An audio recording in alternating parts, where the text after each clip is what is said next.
আসসালামু আলাইকুম সবাইকে। নিয়তির বাঁধন গল্পের ৬৬ নম্বর পার্ট। তো বেশি কথা না বলে চলুন গল্প শুরু করা যাক। প্রভাতের শুরুর কিছু মুহূর্ত পরেই স্বভাবসুলভ ঘুম ভাঙলো রায়ানের। চোখ মেলতে দেখলো তার বউ বিড়াল ছানার মতো তার বুকের উপর লেপ্টে আছে। সকাল সকাল বউকে এভাবে দেখে যেন খুশিতে মনটা ভরে উঠল। কতক্ষণ সেভাবে শুয়ে থেকে শুধু বউকে অবলোকন করে গেল। পরক্ষণে মেয়েটাকে কুল থেকে নামিয়ে নিচে শুইয়ে দিল। নিজে উঠে কপালে উষ্ঠ ছুঁয়ে দিয়ে ওয়াশরুমের দিকে ছুটল। ফ্রেশ হয়ে এসে কিচেনে প্রবেশ করলো। এই অবস্থায় বউকে বাইরের খাবার খাওয়ানোর কোনো ইচ্ছেই নেই, তাই এখন আবার যা পারলো নিজে হাতে রান্না করে খাবারগুলো টেবিলে এনে রাখলো। তারপর রুমে ফিরে এসে বিছানায় বউয়ের পাশে গিয়ে বসলো। এখনো ছোট বাচ্চার মতো ঘুমিয়ে আছে। এই ঘুম ভাঙাতে ইচ্ছা হলো না। ঘড়ির পানে তাকিয়ে দেখলো ৮টা বাজতে চলেছে, তাই আর সময় অতিবাহিত না করে ছোট করে ডেকে উঠলো, চড়ুই পাখি অনেক বেলা হয়েছে, ওঠো দ্রুত। শুরুতে না উঠলেও আর দু একবার ছোট করে ডাকতে নিশাদ চোখ মেলে তাকালো। ঘুম ঘুম চোখে তাকালো স্বামীর পানে। রায়ান পুনরায় ঝুঁকে বউয়ের কপালে উষ্ঠ ছুঁয়ে বলল, দ্রুত ফ্রেশ হয়ে আসো পাখি, আমাদের বের হতে হবে তো। নিশাদ ঘড়িতে সময় দেখে উঠে বসলো। সে এতটা সময় ঘুমিয়েছে বুঝি।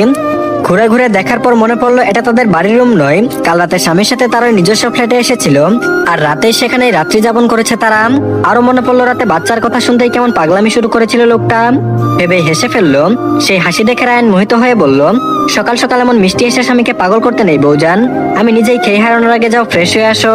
রায়ানের কথা শুনে নিশাতের হাসি যেন আরো কিছুটা প্রসারিত হলো। রায়ান নিজেই বিছানা ছেড়ে উঠে দাঁড়ালো, এগিয়ে যেতে নিল রুমের বাইরে। নিশাতের হঠাৎ কিছু স্মরণ হতে হাসি থামিয়ে রায়ানের উদ্দেশ্যে প্রশ্ন করলো, আপনি কি বিয়ের পরের দিন এখানেই ছিলেন? প্রশ্ন শুনে পা থামলো রায়ানের। পেছন থেকে ফিরে বউয়ের উদ্দেশ্যে মজা করে জবাব স্বরূপ প্রশ্ন জুড়ে দিল, কেন, তোমার কি মনে হয়েছিল তোমার স্বামী কোনো মেয়ের সাথে ছিল? সত্যি তো এটাই যে এই সময় মনে হয় ঠিক এই ভাবনাই ভেবেছিল, কিন্তু এখন তো জানে স্বামী তার ইনোসেন্ট বান্দা। সত্যি গোপন না করে বলে উঠলো, সত্যি শুনতে চাইলে বলবো তখন আমার এমন কিছুই মনে হয়েছিল।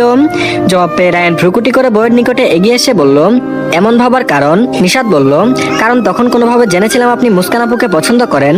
তাছাড়া আপনি স্পষ্ট করে বলেছিলেন আমাকে মেনে নেননি। আর রাতে বাড়ি না ফেরা পরের দিন আপনার প্যান্টের পকেট থেকে অমন একটা জিনিস পেয়ে ওই মুহূর্তে অসবই মাথায় এসেছিল। বউয়ের সরল জবাব পেয়ে রায়ানের পুরনো দিনের কথা স্মরণে এলো। তবে অমন জিনিস বলতে কি বুঝিয়েছে মেয়েটা? পরক্ষণে ভালো করে ভাবতেই মনে পড়লো মেয়েটা তার পকেট থেকে একটা কন্ডোমের প্যাকেট পেয়েছিল। মনে পড়তে বিরক্তিতে ছেয়ে গেল পুরো বদন। ইচ্ছে হলো আবিদকে গিয়ে এখনো একটা লাগাতে। ওর জন্যই বউটা তাকে ভুল বুঝেছিল, গাধা একটা। বউয়ের সামনে আর বিরক্তি প্রকাশ করলো না, বরং ঝুঁকে বিছানার উপর হাত ঠেকিয়ে বউয়ের মুখোমুখি হলো। কিঞ্চিত হেসে বলল, নিজের স্বামীকে তোমার দুশ্চরিত্রবান মনে হলো বউ? আজব প্রশ্ন। তখন ওই সময়ে যে কোনো মেয়েই তো এমন ভাবতো, এটাই স্বাভাবিক ভেবে জুড়ে একটা শ্বাস নিয়ে বলল, দেখুন, এত খারাপ কিছু না ভাবলেও এমন ভাবনাই ছিল। যাই হোক, এটা বলুন ওইসব আপনার প্যান্টের পকেটে ছিল কেন? রায়ান মজার স্বরে উত্তর করলো, তোমার কি মনে হয় টাকা খরচ করে ওসব কিনতাম আমি? আমার তো প্রত্যেকবার সলিড ফিল করার আছে, ওসব ইউজ করে কি তা পাইতাম? জবাব শুনে নিশাত লজ্জা পেল। সুযোগ পেলে এই লোকের মুখ শুরু হয়ে যায়। লজ্জা পাওয়া দেখলে এই লোক আরো লজ্জা দিতে মরিয়া হয়ে উঠে ভেবে লজ্জাকে পাশে রেখে রাগত স্বরে বলল, অশ্লীল কথা বাদ দিন, আর আমার প্রশ্নের আজ ঠিকঠাক জবাব দিন। রায়ান হতাশার শ্বাস ফেলে বউয়ের সামনে থেকে সরে গিয়ে বলল, এটা তোমার ফাজিল দেবর আবিদের কাজ, এসবে আমি নেই। বিশ্বাস না হলে আবিদকে গিয়ে জিজ্ঞেস করতে পারো।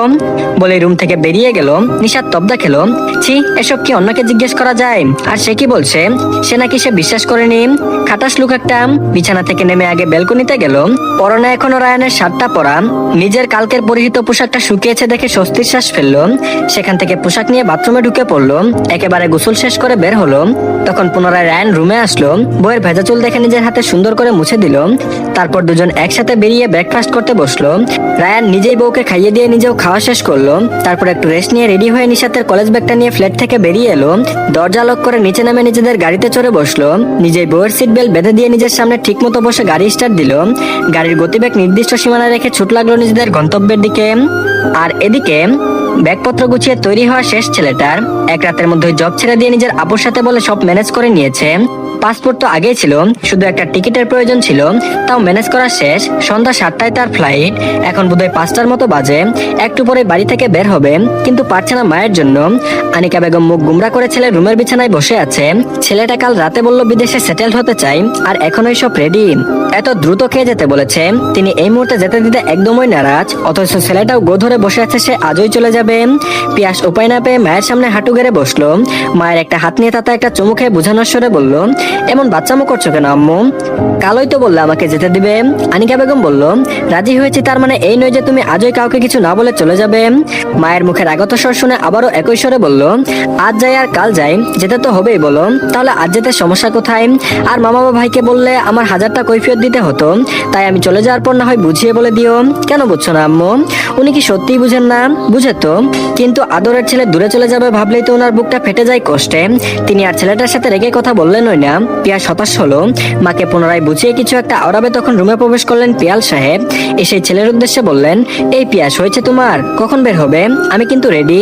বাবার কথা শুনে বাবার পানে একবার তাকিয়ে পুনরায় মায়ের পানে তাকিয়ে বলল, দেখেছো আম্মু, আব্বু তৈরি হয়ে গেছে, শুধু তুমিই বুঝছো না। আব্বু আম্মুকে একটু বুঝাও না। শেষের কথাটা বাবার দিকে তাকিয়ে অসহায় হয়ে বলল। পিয়াল সাহেব বুঝলেন, তাই তো এগিয়ে স্ত্রীর পাশে বসে বুঝিয়ে বললেন, ছেলেটাকে হাসি মুখে বিদায় দাও উনি, ও ভালো থাকবে ওখানে। আর তোমাকে আমি কিছুদিন পরে ছেলের কাছে নিয়ে যাব, প্রমিস করছি। সব ছেলে যদি ছেলের কাছে থাকতে হয় তাতেও আমি রাজি আছি। আমাদের তো ছেলের ভালোর কথা ভাবতে হবে, তাই না? আনিকা বেগম নিজেও অসহায় দৃষ্টি নিক্ষেপ করলেন স্বামীর পানে। কোনো বাক্যলাপ না করে রুম থেকে বেরিয়ে নিজের রুমের দিকে অগ্রসর হলেন। তাকে যেতে দেখে দুই বাপ বেটা স্বস্তির শ্বাস ফেললো। পিয়াল সাহেবের রুম থেকে বেরিয়ে যেতেই পিয়াস লাগেজ নিয়ে বের হলো। আনিকা বেগম তৈরি হয়ে নিচে আসতেই তিনজন একসাথে বাড়ি থেকে বের হলেন। পিয়াল সাহেব একটা লাগেজ নিয়ে আগে আগে গাড়ির নিকট চলে গেলেন। পিয়াসও গিয়ে গাড়িতে সব তুলে রেখে নিজের ড্রাইভিং সিটে গিয়ে বসে পড়লো। গাড়ি ছেড়ে গেট পেরিয়ে বাইরে আসতেই আকস্মাৎ গাড়ি থামাতে বাধ্য হলো। গাড়ির মিররে স্পষ্ট দৃশ্যমান এক কিশোরী কন্যা তাদের গেট সংলগ্ন দাঁড়িয়ে আছে একাকী। এই অবেলায় মেয়েটা এখানে? মন যেন হঠাৎ বিচলিত হয়ে উঠলো। আনিকা বেগম জিজ্ঞেস করতেও পারলেন না কেন গাড়ি থামিয়েছে। তার পূর্বে পিয়াস গাড়ি থেকে নামতে নামতে উচ্চারণ করলো, তোমরা 2 মিনিট বসো, আমি আসছি। বেরিয়ে হাঁটা দিল মেয়েটার দিকে। স্মরণে এলো কাল রাতের কথা। ব্যালকনি থেকে রুমে বিছানায় ফিরে বসে ফোনটা হাতে নিল, তখন দেখলো বাচ্চা মেয়েটা আইডি থেকে অসংখ্য মেসেজ। কেমন আছেন, কি করছেন, খেয়েছেন কিনা, এমন আরো অনেক মেসেজ। পিয়াস বাধ্য হয়ে সবগুলো মেসেজের রিপ্লাই করলো, তবে নিজে থেকে খুব বেশি কিছু জিজ্ঞেস করলো না। কিন্তু এটুকুতেই বোধহয় মেয়েটা খুশি ছিল। তারপর শুরু হলো মেয়েটার আরো কথাবার্তা। এতে পিয়াস কখনো বিরক্ত হয়েছে তো কখনো মুখে হাসি ফুটেছে। কথা বলতে বলতে তাদের ভালোই রাত পার হলো। হঠাৎ ওই মেয়েটা একটা মেসেজ পাঠালো, আপনার ওই বাদামি রঙা মণিযুক্ত নয়ন যুগল আমার একান্ত নিকটস্থ থেকে অবলোকন করার ইজাজত দিবেন আমাকে জনাব। ছোট এই মেসেজ মেয়েটার কতটা আকুলতা আর আকাঙ্ক্ষা জুড়ে ছিল তা বুঝতে প্রাপ্তবয়স্ক যুবকের বুঝতে একটুও কষ্ট হয়নি। সে কতক্ষণ স্তব্ধ হয়ে তাকিয়ে রইল মেসেজটার পানে। মেয়েটাকে তো বলেছিল তাকে নিয়ে আশা না দেখাতে, তাহলে এসব কি? বিরক্ত হলো নাকি কোথাও একটা অচেনা অনুভূতি শুরু হলো তা পিয়াস নিজেও অনুধাবন করতে সক্ষম হলো না। উপায় না পেয়ে আকস্মাৎ নিজেও রিপ্লাই স্বরূপ লিখে পাঠালো, শুনো মেয়ে, আমি কাল সন্ধ্যার ফ্লাইটে ইউএসএ চলে যাচ্ছি, আমাকে নিয়ে অহেতুক স্বপ্ন দেখা বাদ দাও। আর রিপ্লাইয়ের আশা করলো না। তখন ওই মেয়েটাকে পুনরায় ব্লক করলো। নিষ্ঠুরের মতো একবারও জানতে চাইলো না এতে অপাশের মেয়েটার ঠিক কি অবস্থা হয়েছে। ধ্যান ছুটলো পিয়াসের। তুলির সামনে দাঁড়িয়ে কঠোর স্বরে বলল, এই মেয়ে এখানে কি করছো? কঠোর স্বরের জবাব শুনে তুলি মাথা তুলে তাকালো। সামনে পিয়াসকে দেখে যেন অভিমানেরা ঘিরে ধরলো। কিন্তু এই যে লোক দেশ ছেড়ে চলে যাচ্ছে, সে কি আর অভিমান বুঝবে? বুঝবে না। পাষাণ লোকটা তাকে বাচ্চা বলে হেয় করছে। খুব তো বলেছিল বন্ধুত্ব করবে, আর এভাবেই কাল রাতে তাকে ব্লক করে দিল। একবারও ভাবেনি তাই না যে এই কাজে এই ছোট মেয়েটা কত কষ্ট পাবে? সামান্য এক আবদারের পরিবর্তে এত বড় উপহার দিচ্ছে যে সরাসরি দেশ ছেড়ে চলে যাচ্ছে। সে সকাল থেকে বলতে গেলে এখানে বসে অপেক্ষা করছে ছেলেটার জন্য, অথচ ছেলেটা এই বিষয়ে অবগতই নয়। ভাবতেই চোখ দুটোতে পানি ভরে এলো। ওই ডাগর ডাগর আঁখি দুটিতে পানি দেখে পিয়াসের মনে কি একটু মায়া জন্মালো? বোঝা গেল না। পুনরায় একটু নরম স্বরে বলল, জবাব দিচ্ছেন না কেন? কখন এসেছেন এখানে? নিশ্চয়ই বাড়ির লোক জানে না, আর না তোমাকে পেয়ে চিন্তা করছে। এমন পাগলামো কেন করছো তুলি? এত কথার পরিবর্তে তুলি জবাব না দিয়ে ধরা সরে শুধিয়ে বলল, আপনি সত্যিই দেশ ছেড়ে চলে যাচ্ছেন? আমি কি বেশি বিরক্ত করে ফেলেছি আপনাকে? থেকে যান প্লিজ, কথা দিচ্ছি আর বিরক্ত করব না। পিয়াস কি জবাব দিবে বুঝলো না। এই মেয়ে কি ভাবছে তার একটু বিরক্ত করায় দেশ ছাড়ছে? হাস্যকর বটে, তবে সত্যি জানতে পারলে কি এই মেয়ে এমন পাগলামি করবে আর একটা ব্যর্থ প্রেমিকাকে আপন করে নিতে চাইবে? জবাব জানে না আর জানতেও চায় না। একটা হাত বাড়িয়ে তুলির মাথায় স্থাপন করলো। নয়নে নয়ন মিলিয়ে পিয়াস কেমন করে বলে উঠলো, আমি এক ভঙ্গুর কাছের টুকরো মাত্র, তুমি চাইলেও তা জোড়া লাগিয়ে ব্যবহার করার যোগ্য করে তুলতে পারবে না। আমি তোমার যোগ্য নই তুলি। বাড়ি ফিরে যাও, নতুন স্বপ্ন দেখো, স্বপ্ন পূরণ করো, পাখির মতো ডানা মেলে উঠতে শিখো, শুধু আমার অপেক্ষায় থেকো না। বাচ্চা মেয়েটা এবার ডুকরে কেঁদে উঠলো। কিশোরী বয়সে প্রথম আবেগ তার এটা, আর সব এত সহজেই শেষ হয়ে যাবে বুঝি?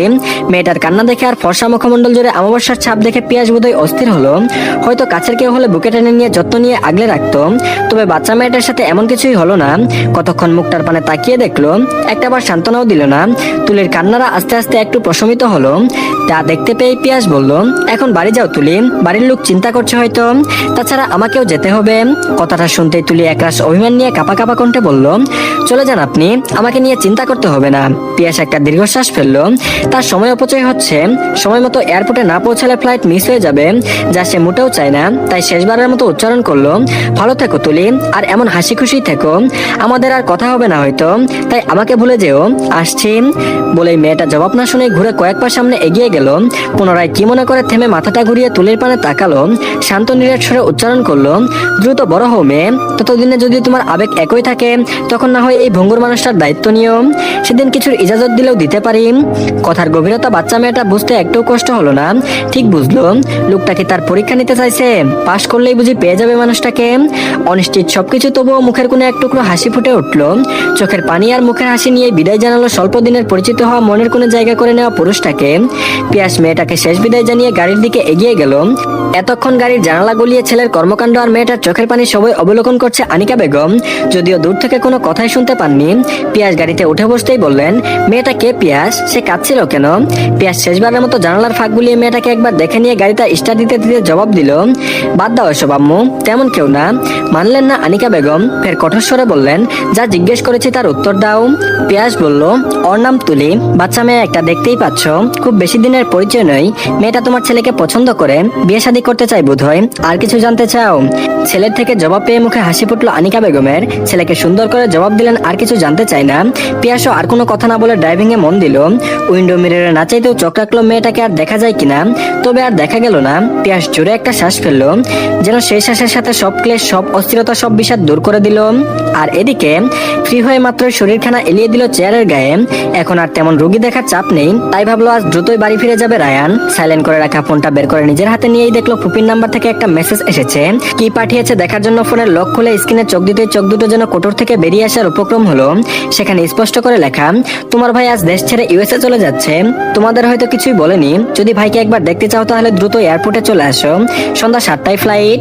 মেসেজটা এসেছে প্রায় আরো আধ ঘন্টা সময়ের পূর্বে। হিসাব করতে গেলে তারা হয়তো পৌঁছে গেছে এয়ারপোর্টে। ঘড়ির দিকে তাকিয়ে দেখলো অলরেডি 6:30 বাজে। আর একটা মুহূর্ত সময় নষ্ট করলো না, ছুটে বেরিয়ে এলো কেবিন থেকে। দ্রুত নিচে নেমে গাড়িতে চেপে বসে হাই স্পিডে গাড়ি ছুটালো এয়ারপোর্টের দিকে। তার ভাই এটা কি করে করতে পারে, এটাই যেন মাথায় আসছে না। তার অপরাধবোধ কমিয়ে দিতে এই সিদ্ধান্ত নিয়েছে বুঝি ছেলেটা, কিন্তু এতে যে তার অপরাধবোধ বেড়ে যাবে আর একটাবারও জানানোর প্রয়োজন মনে করলো না। 20 মিনিটও লাগলো না এয়ারপোর্টে পৌঁছাতে। গাড়ি থেকে নেমে ব্যস্ত পায়ে এয়ারপোর্টে প্রবেশ করলো। হন্য হয়ে খুঁজলো ভাইকে, হয়তো ভাগ্য সহায় হলো, তাই তো ভাইকে সম্মুখে দেখতে পেল। হয়তো এখন নিজের মা বাবাকে বিদায় জানিয়ে ভেতরে চলে যাবে। রায়ান তড়িঘড়ি করে গিয়ে ভাইকে জাপটে ধরলো। আকস্মিক এমন ঘটনায় পিয়াস একটু থমকে গেল। ভাইকে কে খবর দিল? মায়ের পানে দৃষ্টি পড়তেই বুঝতে অসুবিধা হলো না এই কাজ কার। একটু বিরক্ত হলো বটে, চেয়েছিল ভাইকে না জানিয়ে যেতে, আর তার মা এখন নিশ্চয়ই ভাইও তাকে আটকাতে চাইবে। কি জবাব দিবে তখন? ভাবনার মাঝে রায়ান প্রশ্ন করে বলল, ভাইয়ের অপরাধবোধ কমিয়ে দিতেই বুঝি এই সিদ্ধান্ত? তাহলে বলবো এতে আমি আরো বেশি অপরাধবোধে ভুগবো। এমন করিস না ভাই আমার। পিয়াস একটা দীর্ঘশ্বাস ফেলে ভাইকে এক হাতে জড়িয়ে ধরলো, আশ্বাস দিয়ে বলে উঠলো, তোর অপরাধ দমন করতে নয়, নিজে একটু ভালো থাকার প্রয়াসে এই সিদ্ধান্ত। শেষ সময়ে এসে বাধা দিস না ভাই, মানতে পারবো না। রায়ান আর কি বলবে বুঝে পেল না। পিয়াসকে ছেড়ে শেষবারের মতো অনুরোধ করলো, ভালো থাকতে হলে আমাদের সাথে থাক, যত সময় লাগে নিয়ে নে, আমি আর কিছু বলবো না, কিন্তু এভাবে দেশ ছাড়িস না। পিয়াস এক চিলতে হেসে কথাটাকে উড়িয়ে দিয়ে মজার স্বরে বলল, তুই গার্লফ্রেন্ডের মতো বিহেভ করছিস ভাই। আরে বাবা, কিছুদিন পর তো আবার এসে দেখে যাবো সবাইকে, এত সেন্টি খাচ্ছিস কেন? রায়ান বলল, থাপ্পড় খাবি বলে দিলাম। ভাইয়ের হুমকি শুনে হাসি আরো প্রসারিত করলো পিয়াস। ভাইকে আর সুযোগ না দিয়ে তড়িঘড়ি করে বলে উঠলো, ভালো থাকিস ভাই, মেয়েটাকে দেখে রাখিস, আর বাচ্চারা যখন ভূমিষ্ঠ হবে একবার দেখার সুযোগ দিস। সময় হয়ে এসেছে, আসছি ভাই।